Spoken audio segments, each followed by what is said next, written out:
Estamos de vuelta con muchos invitados especiales y ahorita nos encontramos con Jessica Chávez. Ella es experta en finanzas y hoy vamos a hablar un tema que de verdad nos interesa bastante, que es la hipoteca. Yo tengo hipoteca, yo creo que la mayoría de las personas tienen hipoteca, que se meten en ese lío, pero no sé si es un lío.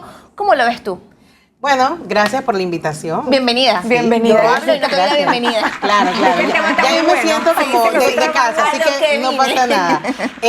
Bueno, realmente las hipotecas creo que es un sueño para todos. Siempre ver con ilusión dónde voy a vivir, dónde voy a hacer ese proyecto de vida. Pero a veces no pensamos a nivel numérico, que yo pienso que las emociones y los números pues deben ir bien separados. Entonces, en la ilusión de querer comprar esa propiedad, lo cierto es que no medimos, a veces sí, tenemos tanta capacidad, no medimos de que las tasas de intereses cambian con el tiempo, no medimos que fuera de eso la casa va a traer otros gastos y cuando se nos viene encima todo eso, lo que los bancos provocan, entonces no podemos soportarlo. Y es allí donde ocurren los caos financieros, donde tú dices, estoy al nivel máximo de poder pagar la hipoteca, la mensualidad de la cuota de mantenimiento para los que viven en apartamento y todos los gastos que conlleva una propiedad y nos olvidamos de que eso va a ser por 30 años. Sí. Y pues ya en estos momentos incluye más de 30 años, yo creo que están aprobando hipotecas hasta 35 años, así que imagínate. Si tú tienes 30 y súmale 35 años más, vas a llegar a los 65 años con una hipoteca y quién sabe si a esta edad tú tienes fuerza, ¿verdad? Para seguir trabajando. Entonces yo pienso que lo ideal en estos puntos es no solamente planificar que yo quiera cancelarla antes de tiempo, sino saber que cuando uno compra una propiedad, uno puede pensar que uno va a vivir allí unos términos de 10 años. ¿Por qué? Porque cuando tú empiezas un trabajo, tú sabes que ganas un dinero, pero tú aspiras a ganar más. Y en esa aspiración de ganar más, en hacer ese escalón más, yo creo que también cambiamos nuestro estilo de vida y es ahí donde podemos cambiar de propiedad, pero no pensar de como que me voy a quedar hasta 30 años con esta propiedad y tengo que vivir aquí porque sí, yo quiero vivir aquí. Entonces, tener ese sentido de que todo es cambiante hasta donde podemos vivir. Y no tener ese apego emocional que nosotros a veces tenemos de que esta es mi casa, de que no puedo dejarla, de que porque voy a venderla. Y eso implica hasta cuando no puedes pagarla. Deshazte de eso y mira con optimismo qué más puedes hacer. Yo actualmente pues llevo a cabo proyectos de desarrollos de propiedades en remates. Entonces esto me ha llevado a mí también a pensar de que las propiedades son un proyecto financiero. No solo un proyecto de vivir. ¿Qué pasa si yo compro una propiedad hace 10 años que me costó $70,000 y hoy está valorada en $150,000? En papel yo tengo dinero y ¿por qué no? ¿Por qué no hacer ese cambio? ¿Por qué no pensar en que, oye, si vendo esta propiedad, tengo un dinerito extra en mi bolsillo y tal vez me compro algo? Esta casa me queda muy grande o este apartamento me quedó muy grande porque implica también la limpieza, ¿no? Y compro algo o más en el centro de la ciudad, ya teniendo el dinero. Entonces, mirar las propiedades como un proyecto financiero y un proyecto de vida. Aquí yo no he implicado, ustedes están muy atentas, yo las siento ustedes súper atentas. Estamos siguiendo la línea de todo lo que nos explicas. Sí, pero porque yo tengo una duda con esas propiedades, ¿son por casualidad reposeídas? Mira, hay propiedades nuevas que son de los proyectos que vemos que todos los desarrolladores de proyectos venden. Estas propiedades tienen específicamente tasas de intereses en los bancos especiales, que le llamamos tasas de intereses preferenciales, a diferencia de cuando tú compras propiedades de segunda. Hay una diferencia en la ley entre propiedades que son casas, propiedades que son apartamentos, los rangos de 30 a 80, de 80 a 120, de 120 en adelante, todo cambia en tasas de intereses. Por eso es súper importante que tú al momento de planificar comprar una propiedad vayas al banco y le digas qué es lo que buscas y hasta dónde realmente puedes aplicar. Porque tú puedes tener la expectativa de vivir en Costa del Este, claro, pero realmente tus finanzas dan para vivir en, no sé, Parque Lefebvre. Parque Lefebvre, o en Don Bosco, o en Tocumen, o en Chorrera. O sea, no sabemos dónde están tus expectativas y dónde están tus capacidades. Entonces, alinear esas expectativas y capacidades para nosotros estar tranquilos y no vivir con ansias. Luego de tú saber hasta dónde tú puedes aplicar, cuál es la tasa de interés, cuál es la mensualidad que tú vas a tener de esa propiedad, cuánto es el plazo que te va a dar ese banco, allí yo creo que vale la pena sentarnos, si es con nuestra pareja, con la que estamos desarrollando nuestro proyecto, y mirar, ok, esto es lo que tenemos, esto es lo que podemos, esto es lo que nos debemos preparar. Es súper importante que las propiedades incluyen un abono inicial, porque el banco te financia, si es nueva, te financia hasta el 98%, hasta el 95% o hasta el 90%, dependiendo cuál es tu perfil financiero. Si eres asalariado o si eres independiente, si eres dueño de negocio.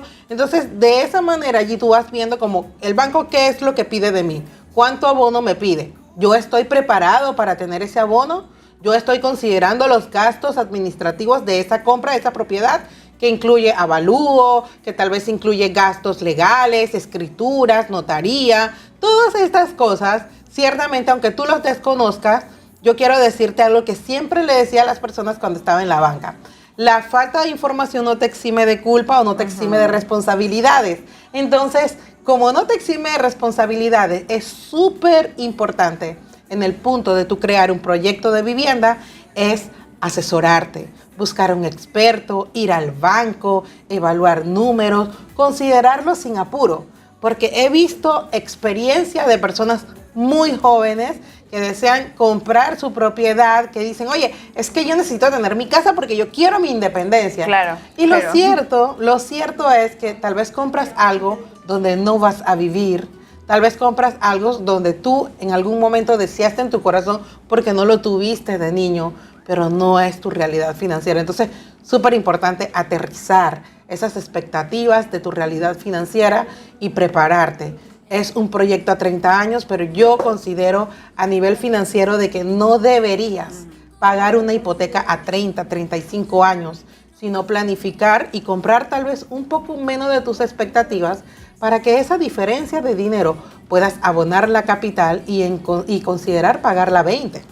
Considerar pagarla a 15 años, considerar ver si tal vez puedes cambiar, si puedes tener un dinero extra. Mira, todo aquí entra en el plano de la asesoría. No lo sabemos todo, no necesitas ser experto en finanzas. Yo creo que ya existimos bastante de este lado, pero lo bonito de todo esto es que zapatero a su zapato. Yo sé que, por ejemplo, ustedes que me acompañan son muy buenas a nivel de cámaras y a nivel de producción, cosa que a mí tal vez se me da un poco en la experiencia, pero en la práctica. Pero no parece. Sí, en la práctica, sí. en la práctica he hecho mucha práctica, he estado en muchas locaciones como esta y bueno, al principio me daba mucho nervio, pero yo creo que si nosotros buscamos realmente hackear el sistema, ganar en términos de dinero, asesorémonos a la hora de comprar una propiedad y no nos dejemos llevar por el impulso. Exacto, ¿Sabes? Jessica, cada caso es diferente, como bien lo mencionas, y ahí entra el papel de ustedes. En el caso de un personaje que no tenga ingresos fijos, o sea, que sus ingresos sean variables, emprendedor independiente, o sea, ¿cuál es su realidad para poder aplicar a este tipo de...? Excelente pregunta. Un asalariado ya sabemos que de su salario, el banco le va a permitir hasta el 30% de su salario para poder aplicar a una propiedad. Y ya te vas al banco y le dices al banco, oye, ¿hasta cuánto puedo comprar? Pero un independiente, ¿qué necesita? Soy emprendedor, acabo de iniciar en pandemia tal vez mi negocio. Primero que nada, el banco te va a pedir declarar ingresos, tus declaraciones de renta. Lo mínimo que te piden son 2 últimas declaraciones de renta, pero lo cierto es que el papel aguanta todo. Y aunque tú quieras declarar unas declaraciones altas, también tienes que justificarlo a nivel de cuentas bancarias. El banco te va a pedir 6 meses de tus movimientos bancarios para realmente ver si tus ingresos que tú publicaste, que tú tramitaste en tus declaraciones, realmente son cónsonos con tus movimientos bancarios. Eso te lo van a pedir. Fuera de ello, si tú tienes un negocio con tu aviso de operaciones, vale resaltar que hay independientes que son profesionales, como contadores, abogados, médicos, pero los que no tienen una idoneidad que requieren, allí pues le piden su aviso de operaciones. súper importante, eso también es considerarlo, tener tu pagisalvo de impuestos, pagisalvo de DGI y pues todas estas cositas que conlleva. Pero básicamente son aviso de operaciones, declaraciones y movimientos bancarios. Y por ejemplo, en este caso específico, si la persona engaña y sopla los números, Sí. no se está engañando a sí mismo porque si le aprueban eso, después no lo puedo pagar. Entonces no es como dispararse en el pie hacer algo así. Tal cual, como tú lo acabas de mencionar, yo creo que no pudiera añadir más a lo que tú me estás diciendo. Si tú soplas estos números, la realidad es la tuya. Y de nada sirve que tú adquieras un auto, una propiedad o cualquier servicio financiero cuando tu realidad financiera pues no es para poder pagar eso. Entonces lo que vas a provocar es un sobreendeudamiento y el impago inmediato. Eso pasa muchísimo. O sea, el impago es que no puedas pagarlo y quedes mal con la institución financiera y pues eso te daña tus referencias de crédito. Y la verdad es que yo digo que no vale la pena dañarla. Si por algún episodio de tu vida provocó eso, pero si estás en la posibilidad de ir al banco y pues ir mejorando ese escenario financiero, vale la pena porque los bancos son socios financieros. Otra consulta, ¿qué hay de cierto en que cuando tú tengas o sea, porque la mayoría de los bancos privados son los que aprueban los créditos, ¿qué hay de cierto de que uno, oye, veo que los intereses son muy altos, ¿qué hay de cierto en cambiarse de banco para, no sé, que, o sea, que... ¿Trasladar deudas? Trasladar deudas a otro banco, o sea, no van a mencionar los bancos, pero los bancos de Panamá. Estatales y privados. Exacto. ¿Qué hay de cierto que uno pueda cambiar y a partir de qué año se puede hacer eso? Interesante. Las hipotecas cuando las adquieres, si son de proyectos nuevos, el banco te penaliza en los 2 primeros años. Si tú lo cambias, te va a penalizar el 2%, tengo entendido, del traslado del saldo de la deuda. Si tú quieres ya después de haber pasado 5 o 10 años que incluya tu tasa preferencial, en el caso de las personas que tienen la tasa preferencial y dicen, oye, quiero ya trasladarlo para buscar un mejor escenario, te recomiendo, primero haz un estudio de mercado. Vete a bancos estatales y a bancos privados y mira la tasa de interés, porque eso conlleva un gasto. Pero de nada sirve que tú te vayas por $10 menos cuando la tasa de interés te va a impactar. Entonces, vale la pena que si tu tasa de interés está en 5, 6, 7, 8, digamos, y tú lo estás cambiando si está en 8 y tú lo estás cambiando por un 5, eso impacta significativamente y vale la pena hacer el traslado de la deuda. Pero no por un por ciento. Yo creo que 1% a la larga te la van a subir porque las tasas de intereses no son fijas. Entonces, creo que ese gasto de traslado conlleva avalúo, conlleva de gastos que pueden oscilar entre $1,000 a $1,300, $1,500. Entonces, no vale tanto la pena. Hay que evaluar si bien. la tasa de interés no es tan significativa, que es lo más importante a nivel de deudas a largo plazo, la tasa de interés. De verdad, muchísimas gracias. Hay bastante, vamos a tener que hacer varios segmentos con usted porque hay muchas cosas que quedaron por fuera preguntar. Total. Tiene que venir más seguido. Sí, bueno, Sí. vamos a tener que ver cómo anda la agenda y Por poder supuesto. estar aquí porque a mí me encanta, una de las cosas más importantes creo que es entregar valor, conocimiento, que las personas Informar. sepan cómo pueden hacer las cosas y pues nada, Sí, así así a es. la orden siempre para ustedes. Muchísimas gracias, yo creo que ahí ya salieron sus redes, así que Excelente. tenemos la invitación pendiente, vamos cuadrando agendas hoy mismo.